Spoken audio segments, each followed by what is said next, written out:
Well, you handed the baton over already. Good. He was ready to let it go. Good. Good afternoon, Chair Hassan, Dr. Lori Hart, and members of the Board of Trustees.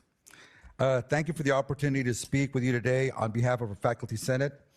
As of August 1st, I am the incoming president, Alberto Quinonez. I am excited to work with you in the upcoming 2026 academic year. I want to thank John Lugstead for his leadership and mentorship. His passion for faculty advocacy is to be commended. Today, I'd like to speak to you about an agenda item that you're going to address a little bit later. Action item 2025-69, proposed revisions to policy BGC local, administrative organization, councils, and faculty senate. Over the past few months, in response to Senate Bill 37, we've engaged in a focused, sustained, and deeply collaborative process to revise our bylaws and board policy to allow for ongoing shared governance representation for our full-time faculty. Faculty leaders, administrators, and our legal counsel came together not just to interpret legal mandates, but to thoughtfully align them with our institutional mission and the existing structure of the Senate. We knew early on that SB 37 would require major structural changes to how faculty senates operate across the state. But we also knew something else, that fear and confusion often follow sweeping legislation. And the best antidote is transparency, clarity, and collaboration. With that premise, we listened, we consulted legal experts and administrators, we hosted special sessions, we reviewed our bylaws line by line, and through that process, we worked to ensure that faculty voices remained present, principled, and protected. The revision to board policy and aligned Senate bylaws are not compliance checklists. They reflect our commitment to shared responsibility and institutional trust. Our proposal fully complies with SB 37 structural and governance mandates, clarifies the advisory role of the Senate while protecting expression under Education Code 51.3522.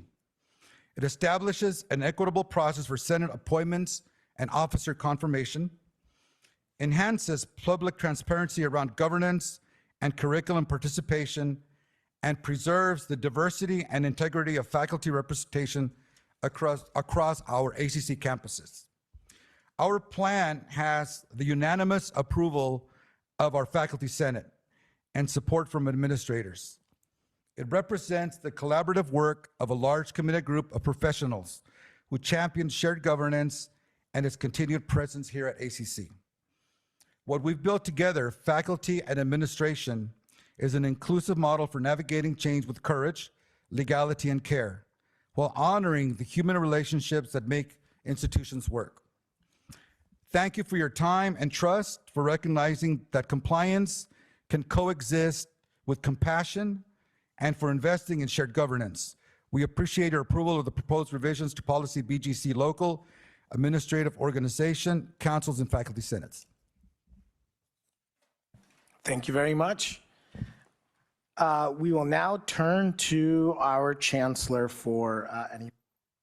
I want to start by publicly thanking John, LMC, Victor, and Miguel, and all of our officers in the associations.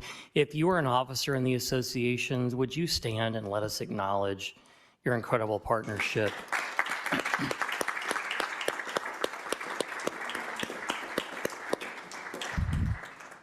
What I've learned from my colleagues this year is that when we have the courage to say the hard things out loud, we actually find that we agree more often than we disagree, and we find solutions that we can all support. So thank you for leaning in and asking the hard questions and being willing to listen, and for challenging us to listen in return.